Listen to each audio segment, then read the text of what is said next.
Oh, man. Another tough loss for the Brock Eagles in non-district. Hello, everybody. Terry Bennett here on the DFW Executive Realty, Tommy Hayes Photography, Brock Eagles football show right here on S2S Sports, part of L4 Media. And the Eagles play Pleasant Grove in a battle of the Eagles, and what a classic that was. That game felt like it was being played in 1983. Two teams that are going to run the ball right down your gullet, have some big pass plays, play hard defense, play solid special teams. And for a game, and all the talk about last year's non-district game and the way Brock lost to Franklin and State, that was frustrating. But this was literally having victory stripped from you as you get the first down to clinch the game. And the Pleasant Grove defense does such a wonderful job of keeping the player up. And something we talk about in the show. That's something Coach Mathis and I talked about off the air. And the Philadelphia Eagles have kind of gotten famous for that the way they do that quarterback sneak, where Jalen Hurts will sneak, and then you have a couple guys behind him push him forward.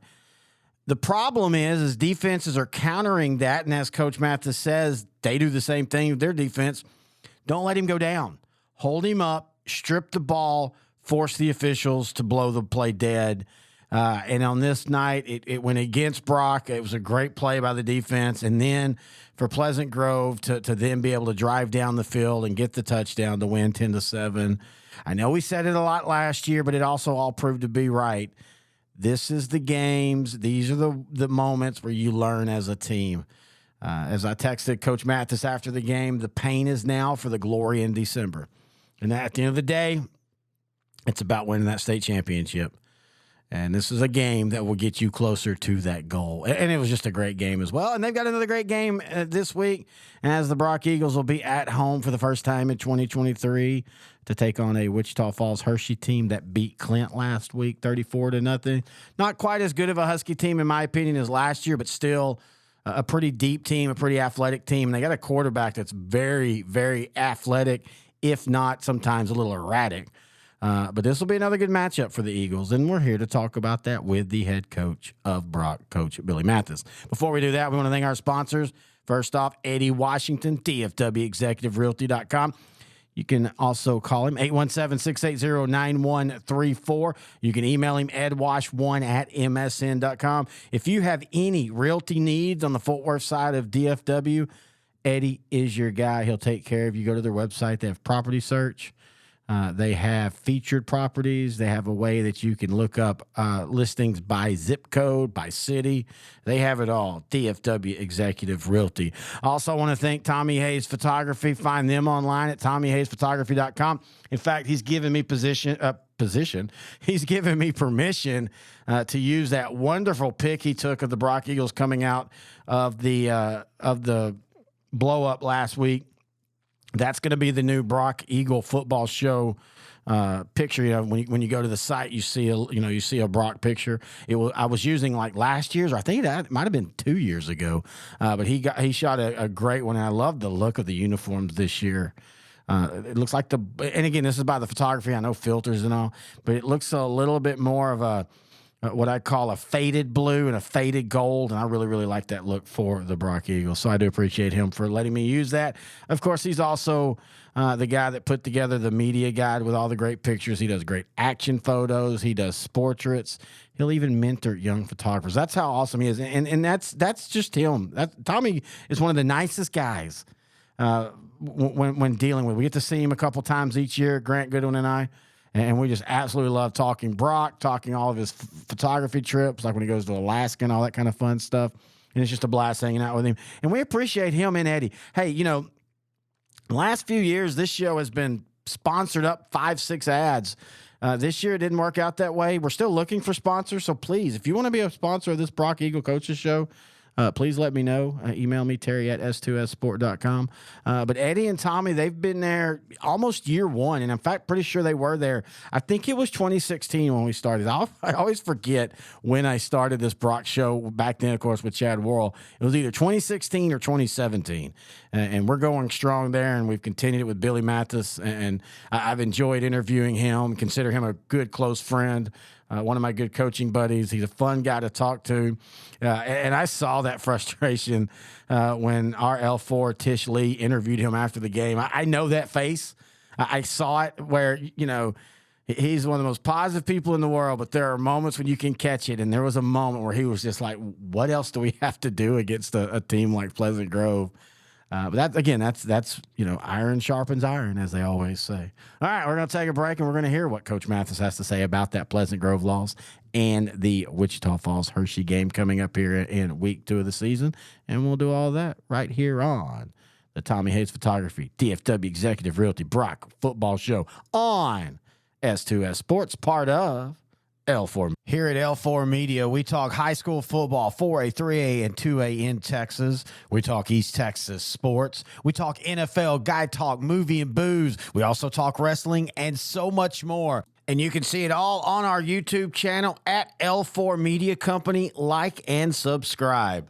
Terry Bennett back here on the Brock Football Coaches Show, right here on L4 Media. Now joined by the head coach of the Eagles, Coach Billy Mathis. And, Coach, it's a little bit of a broken record from last year in the first part of the year, but dadgummit, y'all played them so well. You had them there. It slips away at the end.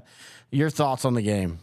Man, you want to talk about just absolutely heartbreaking. It was, you go from 4 quarters of just battling and, 2 defensive standouts from both sides of the ball. And, both of our offensive had opportunities, and defenses, did a great job of, doing some different stuff.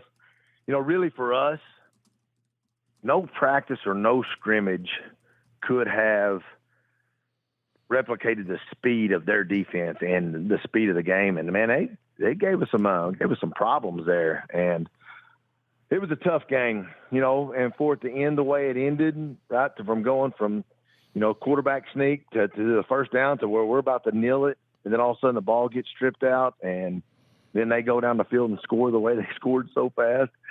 You will talk about the air being let out of yourselves, but so many good things came from that game, right? I mean, not only did we have new coaches on the sideline, right, and there's always, that whole deal goes with coaches being on the sidelines, on the headsets, everybody working together. I mean, it's something that we work through also through non-district games. That whole dynamic to, having a new quarterback and a new center and just new guys out there on the field. We knew there were going to be some growing pains, but, once it was all said and done, man, I was so proud of our team. I was so proud of, of course, Brody. Gosh, he did such a great job back there and got the crap knocked out of him so many times at times. And the dude just jumped right back up like a warrior, popped right up, ready to go. Never any bad body language, never any griping or anything like that. And that was what I was most excited about just from a team's perspective. Nobody ever on the sideline, nobody on the defense was like, come on, offense, do this, or offense wasn't ever saying anything. These dudes, man, they pull for each other and they love each other. And that's what's going to make us special. And that's what's going to get us to where we need to be, but tough game to lose. I was proud of the way we played. Now we got some things we got to clean up and to fix and do all that, but that win or lose, you're going to fix those things. Those are things you're always going to do. So, but I was excited for the guys to, top-ranked state teams going at it early in the season. And, it was heartbreaker, but I'm a little bit more over it now than I was this weekend. Well, you bring up a good point, though, something that I've honestly never really thought about as far as a coaching staff that, you've been there for a few years, but it's new coaches coming in and y'all can work through all your flow charts and your scenarios, but you don't really know how y'all are going to communicate with each other until you're in that live action of that first game. 100%, especially whenever things are kind of going and chaotic because, all of us have big personalities. All of us, want to make sure we're doing our job right. We got, Coach Merritt up there in the box and Coach Bennett up there in the box watching the O-line and the skill guys, and, everybody's talking to everybody, and we're talking through plays and talking about, what the defense is doing. And sometimes on those headsets, it gets hectic, and, of course I'm over there calling all the best plays. Hey, run this, run this, run this, And finally at one point in time, I was just like, hey, I got to be quiet. Let's all, hey, Coach Christian, you do your thing. Of course, Coach Christian, man, he's always one step ahead of everybody else, and he's the most calm, cool out of all of us. So he's always got it under control. But it's one of those deals you look at, you go through, and after the game, we all kind of look at each other and go, "Good gracious, what a game! Now let's get all this stuff dialed in."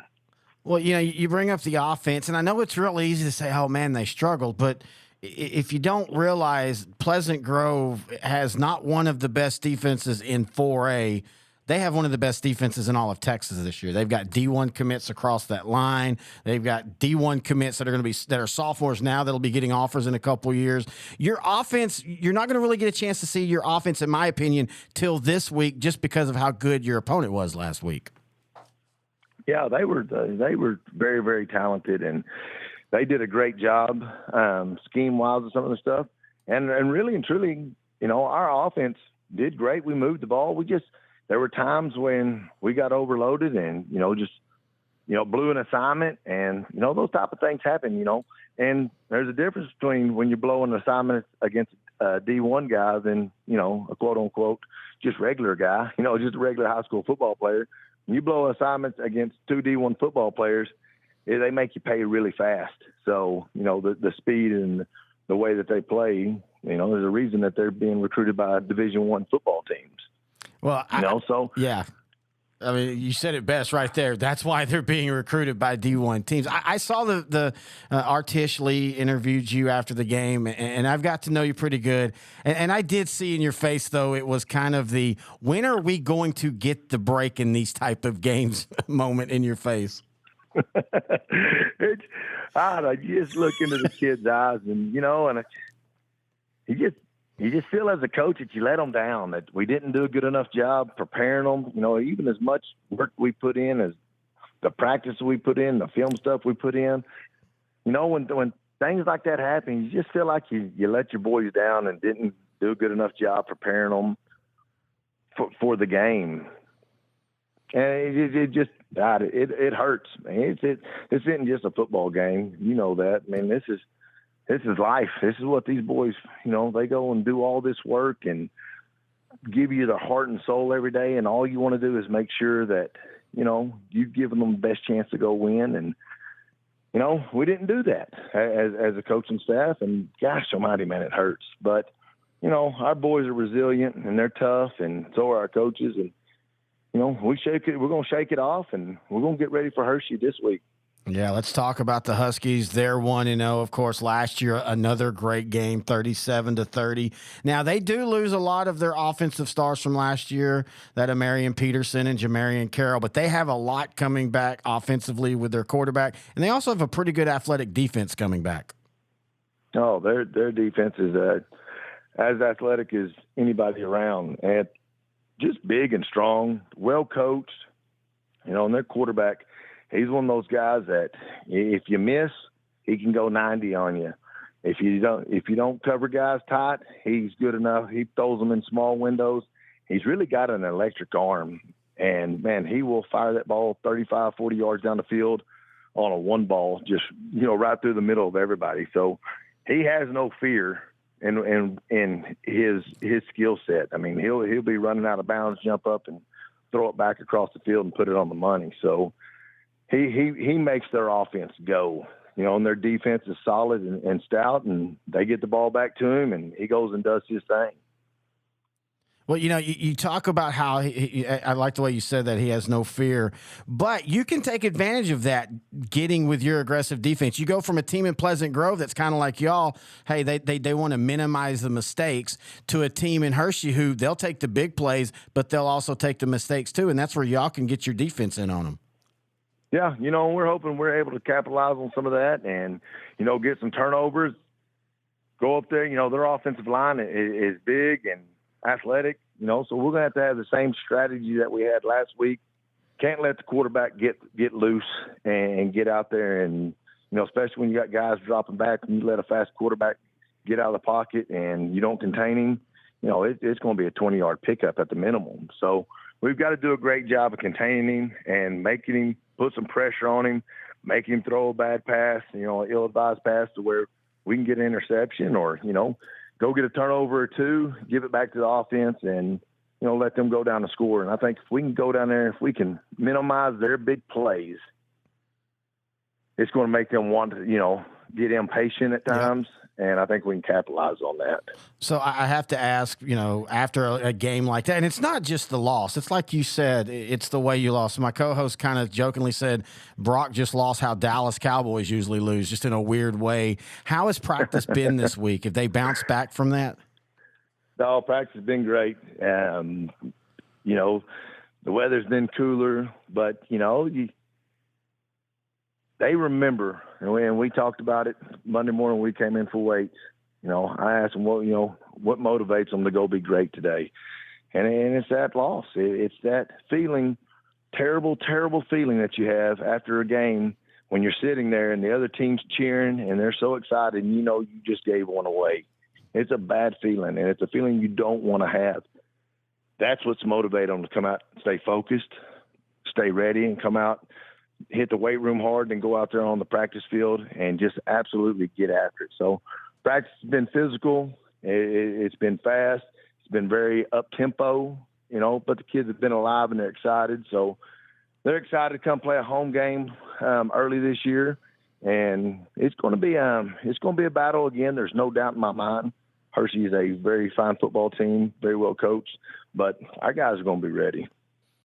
Is your demanding work lifestyle in need of fire-resistant clothing that can keep up? Well, L4FR clothing should be your go-to for quality, affordability, safety, and style. L4FR was founded by a third-generation oil field worker who is also a veteran. Thus, this company has a deep appreciation for reliability and longevity, all while we provide first-rate customer service. Our durable apparel will serve you well for many years to come, whether you're working on a pipeline, a lineman climbing utility poles, or in any other environment requiring fire-resistant apparel. L4FR has you covered. Our apparel is tough enough to resist hazardous conditions while still providing high comfort and style. L4FR provides clothing options to ensure your safety and comfort, whether you're on the job or not. To view our complete inventory of flame-resistant garments, please visit our online store at L4FRclothing.com or give us a call at 817-757-4935. Si habla español. Is your demanding work lifestyle in need of fire-resistant clothing that can keep up? Well, L4FR clothing should be your go-to for quality, affordability, safety, and style. L4FR was founded by a third-generation oil field worker who is also a veteran. Thus, this company has a deep appreciation for reliability and longevity, all while we provide first-rate customer service. Our durable apparel will serve you well for many years to come, whether you're working on a pipeline, a lineman climbing utility poles, or in any other environment requiring fire-resistant apparel. L4FR has you covered. Our apparel is tough enough to resist hazardous conditions while still providing high comfort and style. L4FR provides clothing options to ensure your safety and comfort, whether you're on the job or not. To view our complete inventory of flame-resistant garments, please visit our online store at L4FRclothing.com or give us a call at 817-757-4935. Si habla español. As always, I want to thank Coach Mathis for joining us here on the Tommy Hayes Photography, DFW Executive Realty Brock Eagle Football Show. And I love that last line because I went back and listened to last year's shows in the non-district, the 0-4 start and all that fun stuff. And almost every one of them, his last line was, "We're going to be ready." You know, we always talk about a quarterback needs to have a short-term memory. A cornerback needs to have a short-term memory. I think coaches do too sometimes.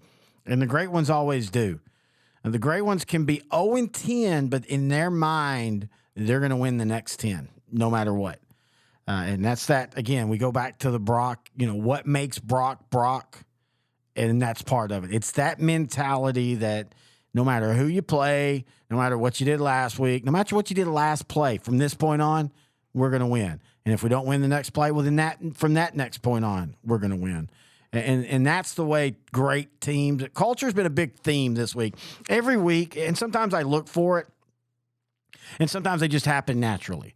And I'm doing a coach's show with a coach who is starting at a new school, a program that has been in the dumps lately. And culture has been a big key word with him. And he reminds me a lot of Coach Mathis in that it's not just, he's not just saying it because that's what you're supposed to say. He truly believes in what he is saying when he talks about that culture.